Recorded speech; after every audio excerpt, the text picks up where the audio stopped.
Before we can begin, I would like to say that this video will be taking into context of only the first two games, as my idea who Purple Guy was way before, Sister Location was released.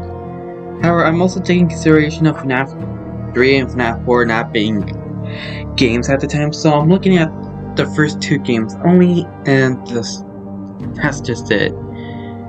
Okay? Okay, let's begin.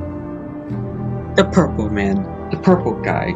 This famous killer has killed multiple kids at different pizzerias.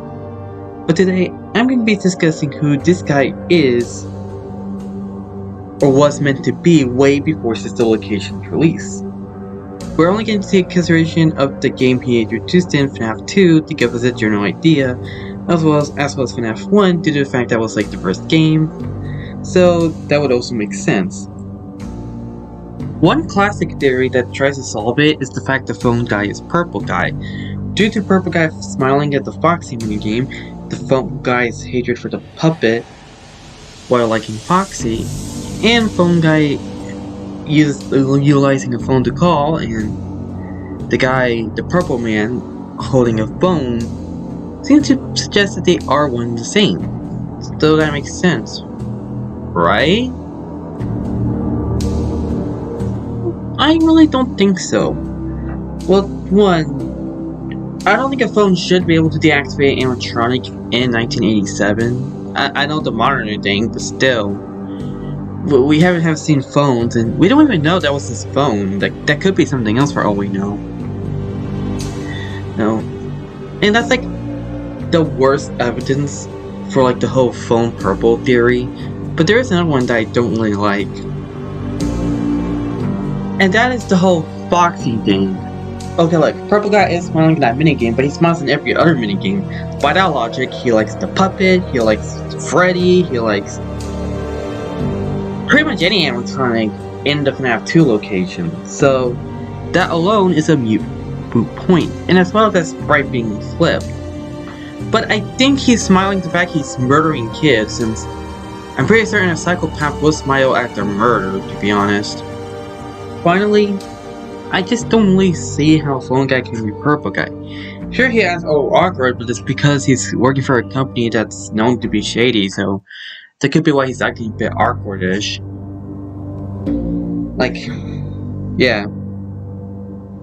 Not to mention that I just don't really see Purple Guy just, being Phone Guy, if I'm being honest. However, while we know that Purple Guy has to be a security guard because of the spray having a badge, to our knowledge, Phone Guy wasn't really a security guard up until the offensive FNaF 1, which is in 1993 at the earliest, or at least that we know of. So, I think this kind of takes Phone Guy out of account at this point, given he wasn't a security guard up until FNaF 1.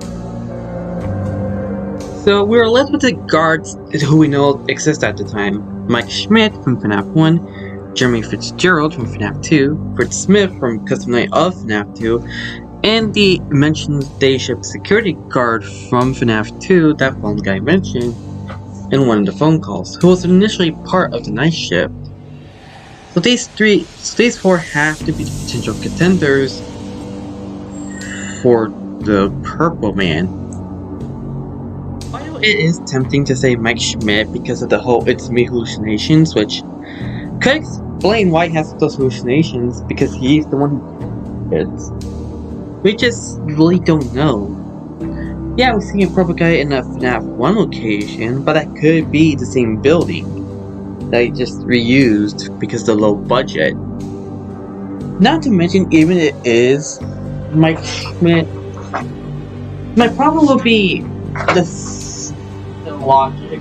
Why wouldn't Purple Guy decide to be a night shift? You could say he's a psychopath, but even then I think he wouldn't want to sign up just to face those animatronics again. Hell, I would argue with Purple Guy. Sure, he could potentially cover up his crimes, which I can see it, but cannot. And even then, Mike Schmid is a FNaF 1 protagonist, so due to this, I don't think they were to set up him for FNaF 2. Not to mention, I just don't really think a protagonist should be the villain. And not only that, it could be possible that while he is guilty, could be being the killer, I don't think Purple Guys would be guilty because he killed 11 freaking kids. It would make more sense if kids killed during FNaF 1 or something along those lines. Like he saw them get killed and he was guilty of not doing anything about it. Next is Jeremy Fitzgerald, who is also a contender. Well, it would make sense given both Purple Guy and Jeremy was introduced in FNaF 2.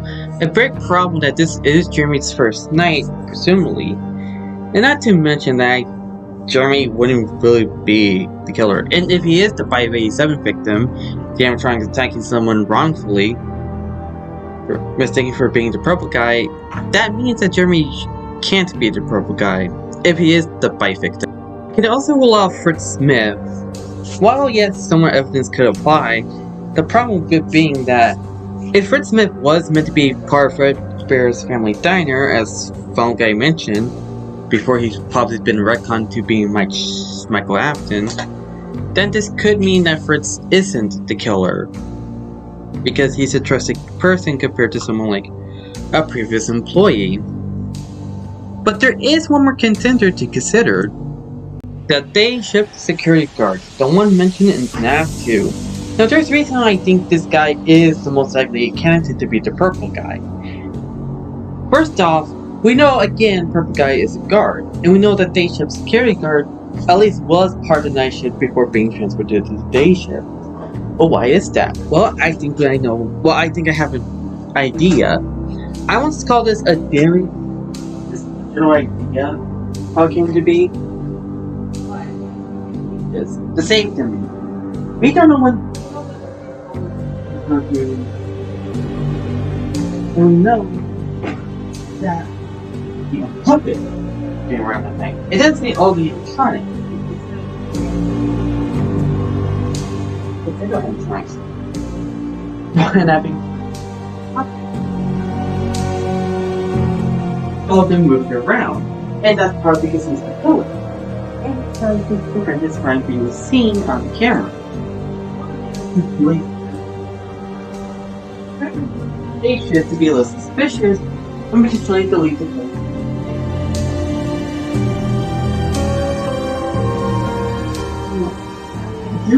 And it could actually make it easier for him to work there. And the to delete the footage if it's quick enough. And if it's at the end of the shift, that would make it even better.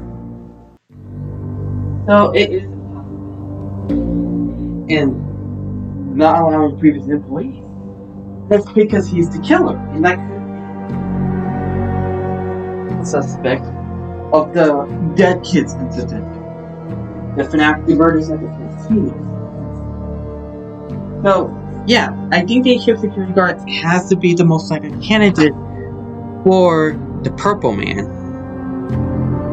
Both were introduced in FNaF 2, and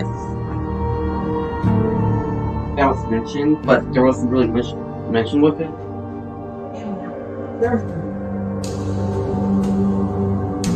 Why not have these two? Like, this answer was probably the same character. It's the same character. And that people will decide that Phone Guy is. Now, I know multiple killers. I think it's just God content not being consistent with sprites at this point. Yeah, I do think Day Shift Security Guard has to be the most likely candidate for Purple Man. But in the end of the day, that's just a theory or a hypothesis or whatever. Or just speculation. But I think he is the most likely. Or they're the most likely. Well, I hope you made it to this end of this video, and if you did, I hope you enjoy it. This is just a video to look back at something. Again, I treat this video a bit in a vacuum. That's only mentioning stuff for FNaF 2, for the most part. Except the one mention of Michael Afton for the retcon thing. But regardless, I kinda hope you enjoyed this video. And see you in the next one. Bye!